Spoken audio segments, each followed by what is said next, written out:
In this lesson, we look at hypothesis testing and we'll explain some of the jargon that you'll see in the classic statistical literature. Let's go back to the experiment we had it was a web experiment to assess whether a different presentation of some kitchen gadgets on web pages would reduce the rate of product returns. The idea being that if people knew more about them before they ordered them, they might be less surprised when they got them. In the past, the companies had an average return rate of 10%, and the experiment they ran, they waited until they had shipped 200 sets of kitchen gadgets or items, of which 16 were returned. That's an 8% return rate. So apparently the return rate has dropped from 10% to 8% as a result of the new procedures. A hypothesis test is our assessment of whether this reduction might be the result of chance. So we run a simulation of the product returns, which means we simulate 200 purchases of these kitchen gadgets, hypothetical kitchen gadgets in our simulation, at the baseline return rate of 10%.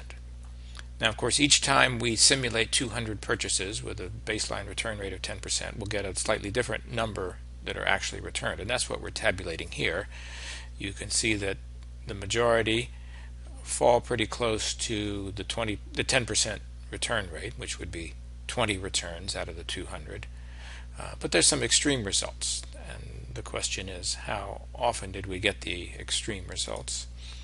So 20% of the time, the 10% return rate, which was the baseline value, actually produced a set of 200 shipments with a return rate less than 8%, 8% or less.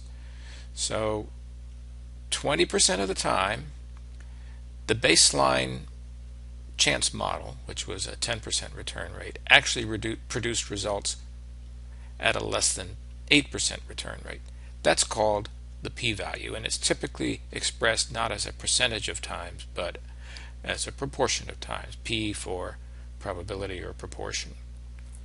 So that 20% is too high to reach the threshold of statistically significant, which is typically set at 5%. Well, where did this 5% come from? Why is 5% unusual enough to reject chance as a model, but say 6%, well, that's not unusual enough? Well, it's pretty arbitrary.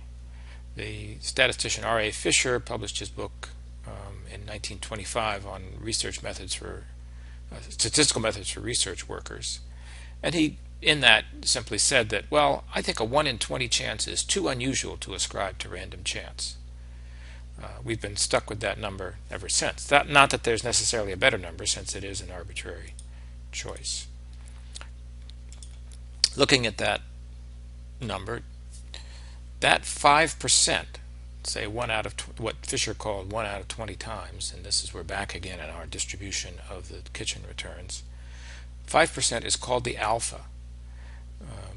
That's that area here, and the corresponding level of the x-axis, in other words, the corresponding number of returns or return rate, is called the critical value, meaning that if the experiment produces returns less than the critical value, well, it falls in that 5% region that is deemed to be too unusual to be ascribed to chance. So those are some of the terms here: critical value, alpha, and p-value. A couple of things to note here. Could we actually be sure that conditions were the same during the experiment as during the baseline period? They might be different. For example, just the effect of being studied may alter outcomes in studies. So really, it's better to have two groups, a treatment group and a control group. The control group being like the treatment group in every respect except the treatment itself. And one final note here is that This language of hypothesis testing is very formal, and it's typically applied to research studies that need to be submitted either to publications, journals, or regulatory agencies where they have to have a regime for, well, what gets in and what doesn't. For a analyst in industry or a data science or a marketing analyst, you can be much more fluid, and somebody might accept this improvement in the return rate as definitive for the kitchen gadgets, even though it doesn't fall to the level of statistical significance. The main value of these sorts of hypothesis testing simulations in marketing and the like is to give an idea of where chance results lie, so you can make a judgment about, well, is what we're doing really making a difference, or might it be chance? You don't have to pay quite as much attention to these formal things like the alpha level or the significance level or the critical value.